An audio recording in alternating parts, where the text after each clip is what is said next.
फाजिल बरेलवी रहमतुल्लाह ने पीर और मुरीद के हुकूक पे लिखा। आला हज़रत ने शर्तें बयान की मुरीद किसका होना है, शराइत। फरमाया सबसे पहले 4 शर्तें देखो फिर बैत करना। पहली बात ये कि वो बंदा इतना आलिम है कि जरूरत के मसले बता सके, जाहिल की बैत जायज नहीं। और दूसरे नंबर पे फरमाया ये भी देखो कि एलानिया गुनाह तो नहीं करता, जाहिरी तौर पर शरीयत का पाबंद है। तीसरे नंबर पर ये देखो उसका सिलसिला मुत्तसिल है, बाकायदा किसी से मुरीद हुआ है, सिलसिला ऊपर तक सही चल रहा है।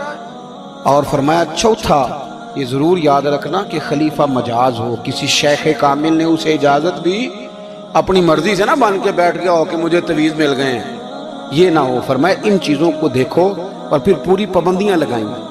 किसी ने पूछा पीर और मुरीदनी का पर्दा है, तो आला हज़रत फरमाने लगे नबी पाक की जो बीवियां हैं ना वो मोमिनों की माएँ हैं, उनको कुरान ने माएँ कहा है, तो अगर उस माँ का बेटे से पर्दा है तो फिर मुरीदनी का पीर से पर्दा क्यों नहीं।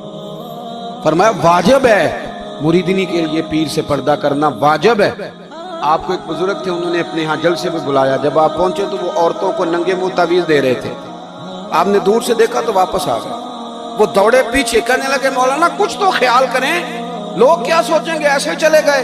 तो आप फरमाने लगे शाह जी आप नबी पाक की शरीयत का ख्याल ना करें तो मैं आपका ख्याल करूं, शरीयत इस्लामिया का ख्याल नहीं कर रहे, बेपर्दा औरतों में बैठे हो। वो कहने लगे मैं तौबा करता हूं, आज के बाद नहीं करूंगा। फरमाया फिर हाथ बढ़ाइए, फिर मैं आपके हाथों के बोसे लेता हूं। इसलिए कि अगर आप मान गए हैं तो फिर हमारा इख्तलाफ नहीं। सारी जिंदगी दीन की पहरेदारी की। आला हज़रत रहमतुल्लाह अलैह ने आज से 150 साल पहले कहा था मुसलमान अपने बैंक कायम करें, अपना सरमाया। एक जो बातें आज कर रहे हैं ना आपके लोग दानिश्वर, वो 125 साल पहले कहा था कि अपने बैंक बनाओ, आपस में मुसलमान तजारत करें। फरमाया अपना पैसा एक दूसरे पर खर्च करो, गरीबों को वज़ाइफ दो, वो सारे तरीके अपनाओ जो सहाबा ने और महबूब करीम ने हमें अता फरमाए। मुसलमानों की फलाह पर उन्होंने बड़ा काम किया। वो ज़माना इकबाल पहले कहा करते थे सारे जहां से अच्छा हिंदुस्तान हमारा, फिर अल्लाह ने तौफीक दी तो कहने लगे नहीं खास है तरकीब में कौम रसूल हाशमी। आला हज़रत उसी ज़माने से कह रहे थे नहीं भाई जो मुस्तफ़ा के ग़ुलाम हैं उनका मनसब और मेयार अलग है। बड़ी मोहब्बत से ज़िंदगी गुजारी, अल्लाह से बड़ा डरते थे। सैयद अयूब अली रज़वी साहब आपके खलीफा हैं। वो कहते हैं छोटा सा बच्चा सुबह सुबह आ गया, कहने लगा हुजूर आपकी कल दावत करनी, आ जाएंगे? आपने फरमाया आ जाऊंगा। कहने लगा मैं यतीम हूँ, बाप मेरा फौत हो गया और मेरा बड़े दिल करता है आपसे मोहब्बत हो गई। फरमाया कब आऊँ? उसने कहा कल आ जाना। क्या खिलाओगे? तो चने की दाल उसने झोली में डाली। कहने लगा हुजूर मैं ले आया हूँ, रात को भिगाऊंगा, कल आपको खिलाऊंगा। आप बीमार रहते थे, दोपहर को सूजी के बिस्कुट खाया करते थे। सैयद साहब कहते हैं जब वो जाने लगा तो आला हज़रत फरमाने लगे अगर इजाज़त दो तो एक बंदा साथ ले आऊँ। कहने लगा ले आओ। फरमाते हैं उसके घर गए तो अंदर बैठने की जगह भी नहीं थी। 1000 किताब के मुसन्निफ, लाखों करोड़ों मुरीदों के पीर, उम्मत मुस्लिमा कितने बड़े लीडर। कहते हैं उसने ना बाहर गली के बाहर दरवाजे के बाहर चटाई बिछा दी।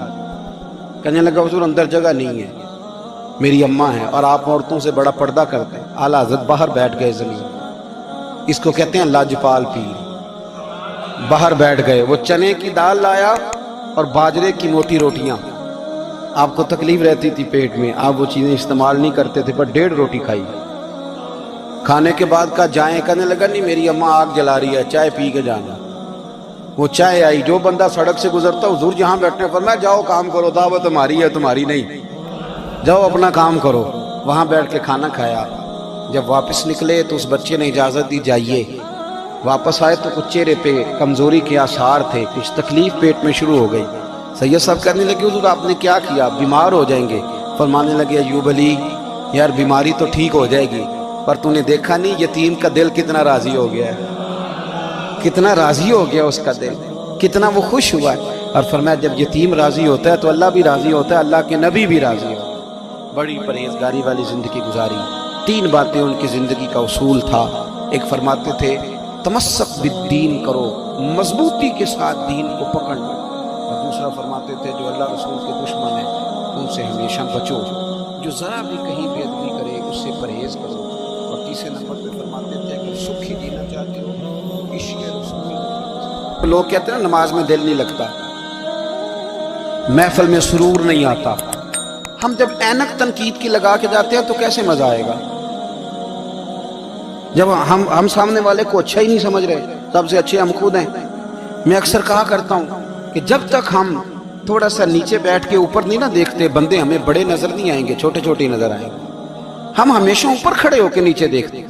مہربانی فرمائیں. بڑی شاندار بات لکھی اعلیٰ حضرت بریلوی ملفوظات شریف میں. آپ فرماتے ہیں دو بڑے زبردست قاری تھے. تلفظ اچھا ہی ہونا چاہیے، لیکن اس کا یہ مطلب نہیں کہ پھر آپ سب پہ تنقید ہی کرتے رہے.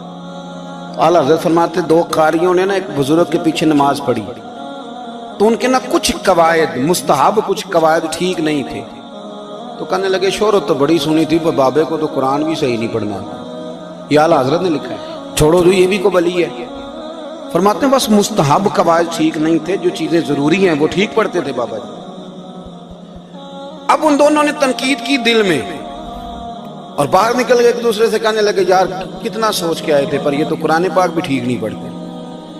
اب موسم تھا تھوڑا سا ایسے ہی معتدل موسم تھا، نہ زیادہ گرمی تھی نہ زیادہ سردی تھی. قریب ایک جھیل تھی. کپڑے اتارے، تہمدیں باندھی اور جھیل میں گھس گئے نہانے کے لیے. ایک شیر آیا تو کپڑے اٹھا کے لے گئے. اب بندہ پانی میں کتنی کو دیر رہ سکتا ہے؟